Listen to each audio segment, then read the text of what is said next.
keteropong wak lebay. Awas, tangkap iblis. Bahwa musuh Islam tidak senang orang kembali kepada Al-Quran wa sunnah al-fahmi salaf. Perhatikan, syaitan, iblis tidak senang orang kembali kepada Al-Quran, sunnah al-fahmi salaf. Setan, iblis tidak senang orang selamat dunia akhirat, gak senang. Orang kafir juga demikian, gak senang. Makanya mereka berusaha untuk apa? Untuk menjauhkan manusia dari pemahaman yang hak ini dengan mengatakan apa? Wahabi, teroris.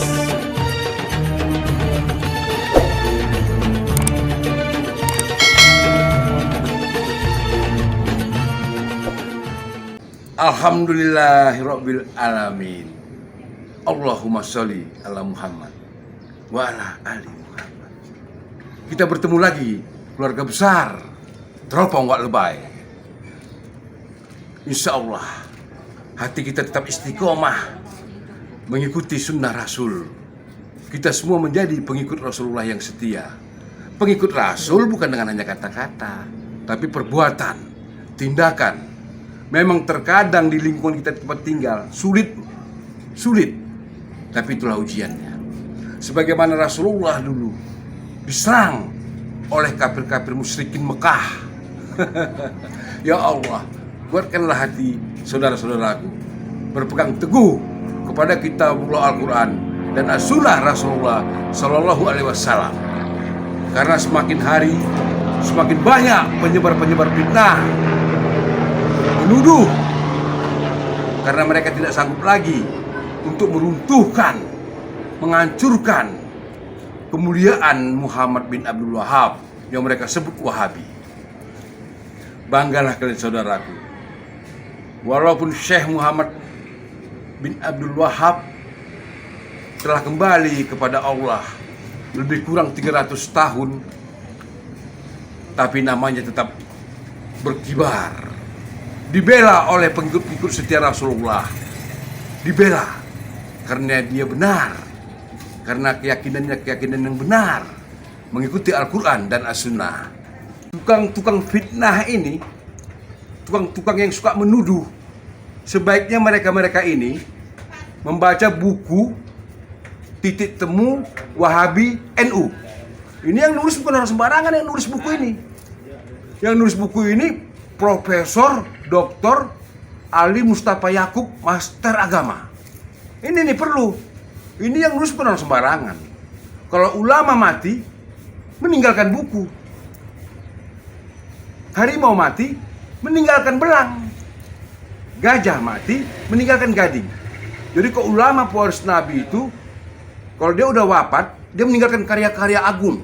Ya, inilah karya-karyanya ini yang mengalir ilmunya kepada banyak orang. Baca dong itu buku. Ingat ya, saudaraku seiman seislam, dimanapun Anda berada, beli buku Titik Temu Wahabi NU yang ditulis oleh Profesor Dr. Ali Mustafa Yakub.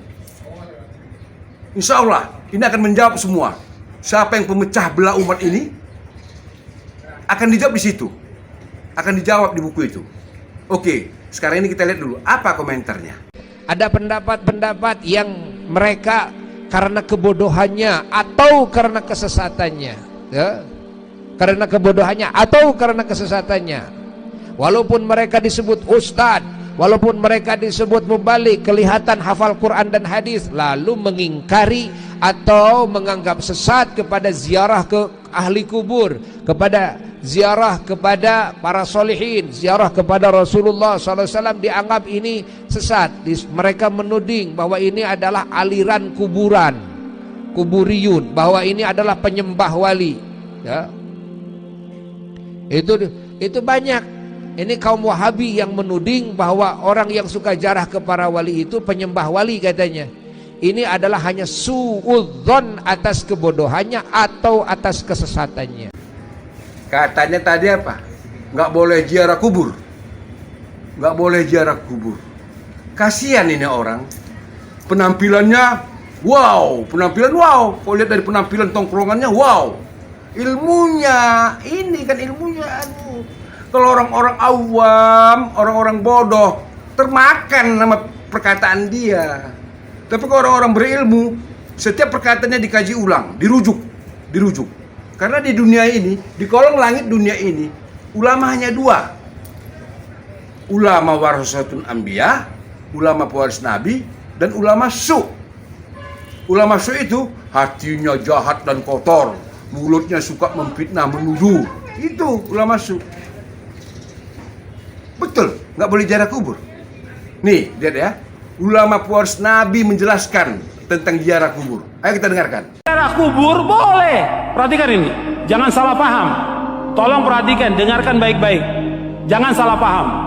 Kalau ziarah kubur ke kuburan kaum muslimin boleh. Dianjurkan oleh Nabi Muhammad SAW. Ziarah kubur ke kuburannya pemakaman kaum muslimin boleh. Sunnah dianjurkan oleh Rasulullah SAW. Kata Nabi, kuntu nahaitukum an ziyaratul kubur fazuruha fa inna tudzakirukumul akhirah. Kata Nabi, aku pernah melarang kalian untuk ziarah kubur. Sekarang boleh kamu ziarah kubur, karena ziarah kubur mengingatkan kalian kepada akhirat. Dalam riwayat yang lain disebutkan bahwa ziarah kubur mengingatkan kalian kepada kematian. Ziarah kubur kaum muslimin boleh, tapi ziarah kubur yang dilakukan oleh mereka ini, datang ke kuburan wali dengan niat kuburan itu mengandung barokah, bahwa orang itu soleh, suci, bisa mengangkat doa mereka ke langit kepada Allah sebagai tawasul. Mereka minta, ada yang menjadikan mereka sebagai wasilah kepada Allah, ada yang menjadikan mereka sebagai syafaat kepada Allah, ada yang mereka menjadikan mereka sebagai Tuhan yang mereka minta kepada penghuni wali itu, penghuni kubur itu. Ini kenyataan yang dilakukan oleh orang-orang yang ziarah-ziarah kubur ke kuburannya para wali. Dan ini kalau Anda perhatikan, kerusakannya luar biasa ini. Karena masalah akidah, masalah tauhid, mereka memalingkan ibadah kepada selain Allah yang Allah tidak redho selama-lamanya. Di dalam buku atau kitab Ushulus Tsalatsa oleh Syekh Muhammad bin Abdul Wahhab dikatakan, innallaha la yarda ay yushraka ma'ahu ahadun fi ibadatihi, la malakun muqarrabun wala nabiyyun mursal. Allah tidak redho selama-lamanya apabila Allah disekutukan dengan makhluknya, apakah dengan malaikat yang dekat atau dengan nabi yang diutus. Allah nggak redho. Maksudnya kalau ada orang yang berdoa meminta kepada malaikat Jibril, minta kesembuhan, minta rezeki, minta dimudahkan urusan, Allah nggak redho. Karena malaikat Jibril nggak bisa mengabulkan doa yang mengabulkan doa Allah. Atau kepada nabi yang diutus, orang datang ke kuburannya Nabi Muhammad SAW, minta kepada Nabi Muhammad SAW supaya dimudahkan rezekinya, supaya dimudahkan jodohnya, supaya dagangannya laris, supaya segala macam. Allah nggak redho, nggak redho. Kenapa? Doa itu wajib dipanjatkan dan hanya ditujukan kepada Allah saja, tidak kepada yang lain. Allah nggak redho. Hatta kepada orang yang paling soleh, Nabi Muhammad SAW, orang datang kepada kuburan beliau minta, Allah nggak redho. Makanya nggak ada seorang sahabat pun yang datang ke kuburan Nabi untuk minta sesuatu. Tidak ada. Tidak ada seorang sahabat pun radhiyallahu anhum ajmain yang datang ke kuburan Nabi untuk minta sesuatu. Tidak ada sama sekali. Mereka berdoa langsung kepada Allah. Begitu juga setelah wafatnya Khulafaur Rasyidin, nggak ada orang datang. Tapi belakangan di abad kedua, ketiga mulai, siapa yang melakukan pertama kali penyembahan kepada kubur yang dikeramatkan pertama kali di muka bumi? Syiah. Pertama kali, laknatullah alaihim. Pertama kali Syiah yang menyesatkan kaum muslimin. Mereka katakan kubur imamnya, kemudian kubur Husain mereka sembah, mereka tawaf di situ. Itu pertama kali. Sunnahnya orang Syiah, sunnah sayyi'ah, sunnah jahiliyah yang mereka lakukan. Bukan sunnah hasanah, sunnah sayyi'ah.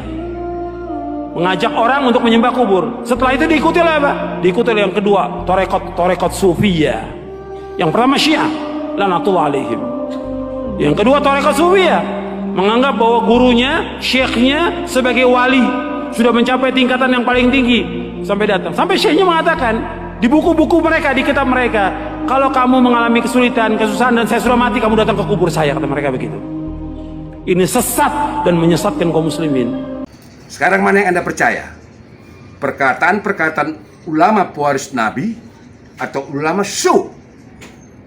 Itu semua tergantung kepada Anda. Kita udah dengarkan penjelasannya? Bagaimana orang Syiah menyembah kubur? Berziarah itu boleh, boleh. Tapi nggak boleh itu ke kuburan minta-minta. Kalau anggota DPR dia nanti datang ke kuburan, minta-minta kepada yang mati supaya jadi anggota DPR. Minta jabatan, minta penglaris, minta segalanya ke kuburan. Sementara yang di dalam kubur itu udah mati. Dia lagi mempertanggungjawabkan perbuatannya selama hidup di dunia. Mana mungkin dia bisa memberi pertolongan kepada orang hidup? Pakai akal lah.